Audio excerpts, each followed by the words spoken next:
আসসালামু আলাইকুম। আড্ডন হোস্টিং এর পক্ষ থেকে সবাইকে স্বাগত জানাচ্ছি। আজকের ভিডিও টিউটোরিয়ালে আজকের বিষয় সি প্যানেল থেকে অ্যাডন ডোমেন অ্যাড করার সময় যদি আপনি you are using your maximum allotment one of addon domains if you want more contact your service provider, এই ধরনের ইরর যদি আপনি দেখতে পান তাহলে এটি কিভাবে ফিক্স করবেন। তো এখানে আপনি যে হোস্টিং প্ল্যান বা প্যাকেজটি ব্যবহার করছেন সেখানে সর্বোচ্চ একটি অ্যাডন ডোমেন অ্যাড করা যাবে, যার কারণে কিন্তু এখানে এই ধরনের ইরর দেখাচ্ছে যে আপনি এই প্ল্যানটিতে একটি অ্যাডন ডোমেন অ্যাড করতে পারবেন যা অলরেডি অ্যাড করেছেন, এবং আর কোনো অ্যাডন ডোমেন হিসেবে ডোমেন কিন্তু আপনি অ্যাড করতে পারবেন না। তো যদি আপনি অ্যাড করতে চান তাহলে আপনার সার্ভিস প্রোভাইডারের সাথে যোগাযোগ করতে হবে। তো এখন যদি আপনি শেয়ার হোস্টিং প্যাকেজ ব্যবহার করে থাকেন তাহলে যে প্যাকেজটি ব্যবহার করছেন সেই প্যাকেজ অনুযায়ী আপনি দেখতে পাবেন যে আপনি অ্যাডন ডোমেন হিসেবে কয়টা ডোমেন অ্যাড করতে পারবেন। যদি একটা হয় তাহলে এখানে 1 দেখাবে, এবং তা যদি আপনি অলরেডি অ্যাড করে থাকেন তাহলে এই ইরোটি আপনি দেখতে পাবেন। আর যদি দুটি অ্যাডন ডোমেন আপনি অ্যাড করার অপশন থাকে, অর্থাৎ ওই প্যাকেজে যদি দুইটা অ্যাডন ডোমেন অ্যাড করা যায় তাহলে অলরেডি আপনি যদি সেই দুইটা যদি অ্যাডন ডোমেন হিসেবে অ্যাড করে থাকেন তাহলে আপনি এখানে 2 দেখতে পাবেন, এবং এখানে তার লিস্টও আপনি দেখতে পাবেন যে দুইটা অ্যাডন ডোমেন কোন দুটি অ্যাডন ডোমেন আপনি ব্যবহার করেছেন। তো এখানে সমাধান হতে পারে দুইটা।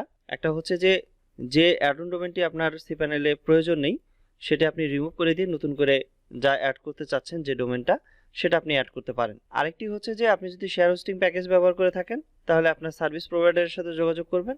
সার্ভিস প্রোভাইডারের সাথে যোগাযোগ করে আপনি যে প্যাকেজটি বা প্ল্যানটি ব্যবহার করছেন তারপরের যে প্যাকেজটি আছে, অর্থাৎ যে প্যাকেজে এই অ্যাডন ডোমেন অ্যাড করার জন্য বা বেশি অ্যাডন ডোমেন অ্যাড করতে পারবেন সেই প্যাকেজে আপনাকে আপগ্রেড করতে হবে। তো আপনার সার্ভিসটি যদি আইটিনাট হোস্টিং থেকে নেওয়া থাকে তাহলে আইটিনাট হোস্টিং এর কন্ট্যাক্ট সাপোর্টে আপনি যোগাযোগ করতে পারেন, অথবা নিজেও কিন্তু আপনি যে প্যাকেজটি ব্যবহার করছেন সেই প্যাকেজ থেকে আরেকটি প্যাকেজে কিন্তু আপগ্রেড করতে পারবেন। এবং আমাদের সকল বিলিং সিস্টেম কিন্তু অটোমেশন। এখানে আপনি যে আপগ্রেড করবেন, আপগ্রেড করার কস্ট যা আসবে তা কিন্তু অটোমেটিকভাবেই কিন্তু ক্রিয়েট হবে বা ইনভয়েস ক্রিয়েট হবে।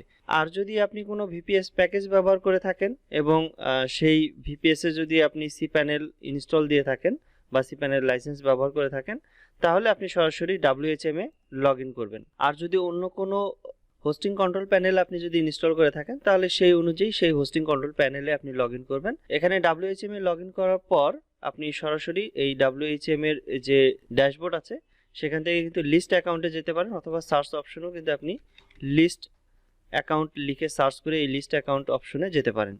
এরপর আপনি যে সি প্যানেলে এই অ্যাডন ডোমেন সংখ্যাটি বাড়াতে যাচ্ছেন বা অ্যাডন ডোমেন বাড়াতে যাচ্ছেন সেই সি প্যানেলের পাশে থাকা প্লাস আইকনে ক্লিক করবেন। এরপর মডিফাই অ্যাকাউন্ট বাটনে ক্লিক করবেন।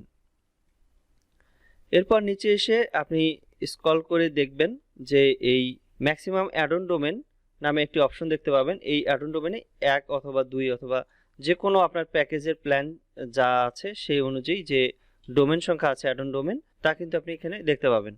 তো এখানে আপনি চাইলে বাড়াতেও পারেন, এখানে চাইলে আপনি কমাতেও পারেন। তো যেহেতু আপনি বাড়াতে যাচ্ছেন এজন্য আপনি কয়টা ডোমেন এই প্ল্যানের জন্য অ্যালাউ করবেন তা কিন্তু আপনি এখানে টাইপ করতে পারেন। তো যদি আপনি 5টা ডোমেন অ্যালাউ করে থাকেন তাহলে এখানে 5 টাইপ করবেন। এরপর সেভ বাটনে ক্লিক করবেন। এটি সাকসেসফুল মেসেজের মাধ্যমে আপনি তা দেখতে পাবেন এবং এখানে কিন্তু পরিবর্তন হয়ে যাবে। তো অনেক ক্ষেত্রে যে সার্ভারে যখন একাধিক প্যাকেজ যখন ক্রিয়েট করা থাকে এখানে আপনি আরেকটি অপশন দেখতে পারেন যে সেই প্যাকেজের জন্য আপনি ফুল প্যাকেজের জন্যই এই অ্যাডন ডোমেন সেট করতে যাচ্ছেন না শুধুমাত্র এই সি প্যানেল সেই সি প্যানেলের জন্যই সেট করতে যাচ্ছেন। তো সেই অপশন দেখে আপনি সেই অপশনটি আপনি সিলেক্ট করতে পারেন এবং প্রেফারেবল যেটা মনে হয় আপনার কাছে বা আপনি যেটা করতে চাচ্ছেন সেই অনুযায়ী আপনি কিন্তু সিলেক্ট করতে পারেন। তো এইভাবে আপনি আপনার যে অ্যাডন ডোমেন অ্যাড করার সময় যে ইররটি আপনি দেখতে পাবেন, অর্থাৎ এই ইরর কিন্তু আপনি খুব সহজেই ফিক্স করতে পারবেন। তো এই ছিল আজকের মতো ভিডিও। এই ভিডিওর কোনো পার্ট যদি আপনার বুঝতে অসুবিধা হয় সেক্ষেত্রে এই ভিডিওর কমেন্ট সেকশনের মাধ্যমে জানাতে পারবেন। এতক্ষণ আমাদের এই ভিডিওটি দেখার জন্য আপনাকে অসংখ্য ধন্যবাদ। আপনার দিনটি শুভ হোক। আসসালামু আলাইকুম।